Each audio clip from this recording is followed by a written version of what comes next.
Olá, a nossa dupla escolheu falar neste trabalho sobre reabilitação cardíaca em casos de infarto agudo do miocárdio. Bem, o infarto agudo do miocárdio é caracterizado por uma isquemia prolongada que vem a restringir o aporte sanguíneo para as artérias coronarianas. Isso pode vir a ocasionar uma necrose no tecido muscular cardíaco do local.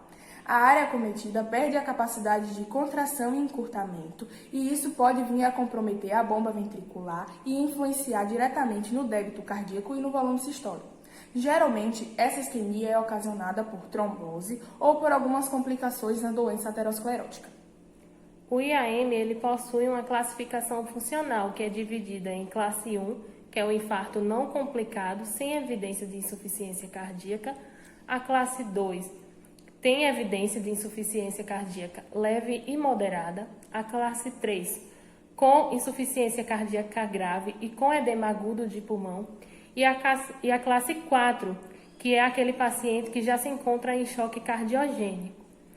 A insuficiência cardíaca, ela ocorre devido a uma isquemia, que vai ocorrer uma remodelação no músculo cardíaco, juntamente com o acúmulo do tecido fibroso, que vai comprometer a estrutura desse tecido por conta da elevação da rigidez muscular, aumentando assim o risco de desenvolvimento de insuficiência cardíaca. Como fatores de risco, podemos citar hipertensão arterial sistêmica, diabetes mellitus, níveis elevados de colesterol LDL, histórico de doença coronariana, obesidade, consumo de álcool, tabagismo e sedentarismo. Como diagnóstico, ele é feito com base no quadro clínico do paciente. Pode ser baseado em alterações eletrocardiográficas ou na elevação dos níveis de marcadores bioquímicos. Mas também tem algumas manifestações clínicas que já deixam claro o tipo de acometimento, de acontecimento que o paciente teve, como agitação, sudorese, arritmia, hipotensão arterial, vômito, perda de consciência súbita, estado confusacional, dor que irradia para os membros superiores, incluindo o braço esquerdo e mandíbula, e o universal, a manifestação clínica universal, que todo mundo identifica como infarto, que é a dor torácica muito forte. Então, deve-se procurar um atendimento médico especializado o quanto antes, para que, caso esse paciente necessite de procedimentos mais especializados, como a cirurgia de angioplastia, com ou sem a colocação de stents, ou até mesmo a revascularização do miocárdio, muito conhecida como ponte de Safena. O programa de reabilitação cardiovascular, segundo a OMS, é caracterizado como um conjunto de atividades que visa estabelecer melhores condições mentais, físicas e sociais para o paciente, estimulando ele a ter um estilo de vida saudável e que ele possa também iniciar um tratamento que venha a atrasar a progressão da doença e prevenir eventos futuros. Nessa reabilitação, o paciente recebe direcionamentos, orientações sobre os fatores de risco, e isso já está comprovado que auxilia na diminuição de eventos pós-operatórios, como reinternação hospitalar e a queda nos índices de mortalidade, pois o paciente volta para a sua vivência, para o seu cotidiano de forma ativa e produtiva. A ARC ela está indicada para pacientes com IC, DAC ou que tenham passado por intervenções coronarianas percutâneas, como cirurgias de valvopatias e cardiopatias congênitas, ou até mesmo o transplante do miocárdio. É recomendada a ARC para esses pacientes porque ela ocasiona benefícios cardiopulmonares, além de que diminui o tempo desses pacientes no hospital. Os benefícios da ARC, eles servem tanto para a reabilitação quanto para a prevenção de novas doenças ou até mesmo a deterioração da função cardíaca. A ARC ela pode ser dividida em fase 1, que é aquela fase hospitalar, a fase 2, que é a ambulatorial, e a fase 3, que são os exercícios de manutenção, sem a necessidade de uma supervisão próxima. Na ARC é muito utilizado os exercícios aeróbicos, porque eles trazem uma melhora no funcionamento do consumo da oxigenação e também ele traz adaptações estruturais e hemodinâmicas no sistema cardiovascular. Como benefícios, também observamos a mudança na cavidade e massa ventricular e na redução da frequência cardíaca, da pressão arterial e dos fatores de risco, pois melhora os índices lipídicos e glicêmicos dos pacientes. Como Ruana já falou, no programa de reabilitação cardiovascular, ele compreende de 1 a 3 fases. Porém, em algumas literaturas encontra-se a 4ª fase. Na primeira fase é a fase compreendida como a fase intra-hospitalar, pois o paciente vai estar internado no hospital e vai realizar exercícios de baixa intensidade, com o objetivo de reduzir o tempo que ele está no hospital, o tempo de permanência hospitalar. E não só isso, mas também os problemas de condicionamento físico que os pacientes adquirem por estar muito tempo ao leito. A fase 2 é a primeira fase, a primeira etapa, extra-hospitalar. Ela deve ser iniciada depois da alta médica ou alguns dias após o evento cardiovascular. Ela tem um tempo de duração de 3 a 6 meses e deve ser individualizada de acordo com a intensidade, frequência, duração, modalidade de treinamento e progressão de cada paciente. Deve-se iniciar com exercícios de baixa intensidade e baixo impacto para que esse paciente venha se adaptar e também venha prevenir lesões musculoesqueléticas. A fase 3, ela destina a pacientes liberados da fase 2, mas não necessariamente é uma sequência das fases anteriores.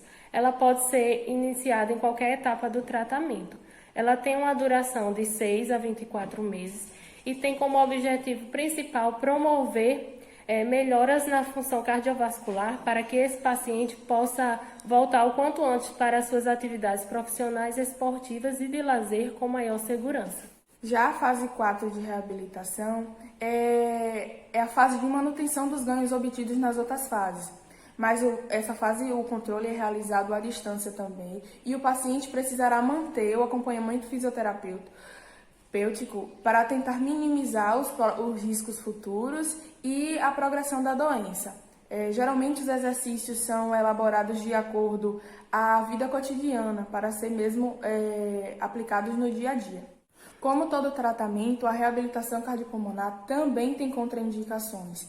E segundo a Sociedade Brasileira de Cardiologia, elas são descritas da seguinte forma: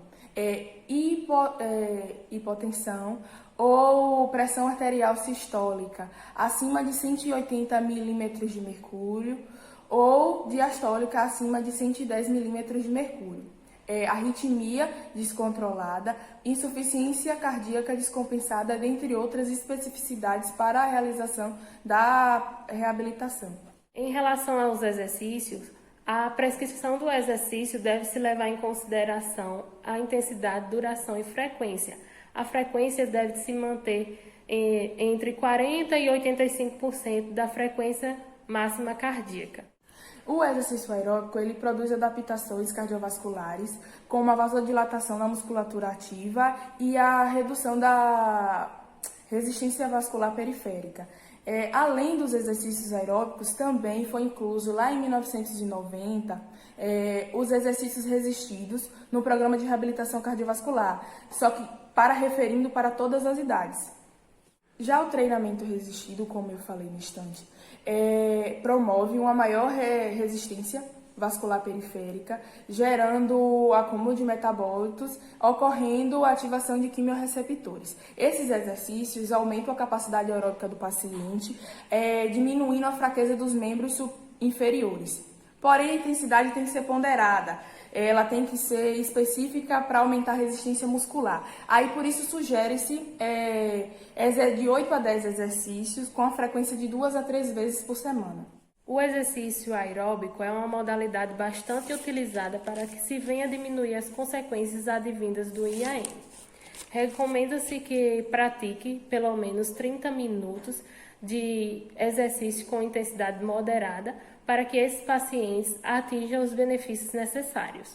Já entre o exercício aeróbico e o resistício, há uma diferença. Ela é relacionada à pressão arterial e à frequência cardíaca, pois no resistido, a pressão arterial eleva um pouco a mais do que no aeróbico, em comparação à frequência cardíaca. Isso ajuda porque não sobrecarrega o sistema de condução de impulso. Já o exercício aeróbico, ele aumenta o retorno venoso, o volume sistólico, otimiza a contração miocárdica e aumenta a perfusão da circulação coronária. Em relação ao papel da fisioterapia, tem que se haver uma equipe multidisciplinar, onde tem que ser composta por médicos, fisioterapeutas, nutricionistas, psicólogos e educadores físicos, para que se venha avaliar esse paciente como um todo e elaborar um melhor plano de tratamento para ele.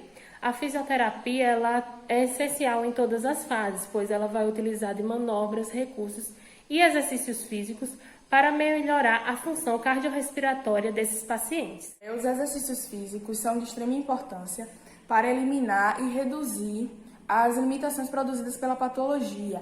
E a intervenção fisioterapêutica precoce ajuda, pois ele ameniza algumas complicações que podem impedir a reabilitação do paciente, como arritmia, taquicardia, bradicardia, e que isso faz com que o paciente ele não produza esses problemas e não interfira na reabilitação. Os exercícios eles produzem alterações hemodinâmicas, como alteração na frequência cardíaca e na pressão arterial, tanto no resistido quanto no aeróbico. Porém, essa alteração é considerada de forma positiva. E para que isso venha a ocorrer e beneficiar o paciente, é recomendado que os exercícios fisioterapêuticos comecem em pacientes com casos de infarto após 24 horas do procedimento cirúrgico. A fisioterapia ela vai atuar desde a fase hospitalar, a ambulatorial, até centros mais especializados, produzindo a melhora das adaptações do músculo cardíaco. E quando a gente se refere à parte cardíaca, a gente também não pode esquecer que a fisioterapia atua também firmemente na recuperação, na reabilitação respiratória, que também envolve a parte cardíaca do paciente.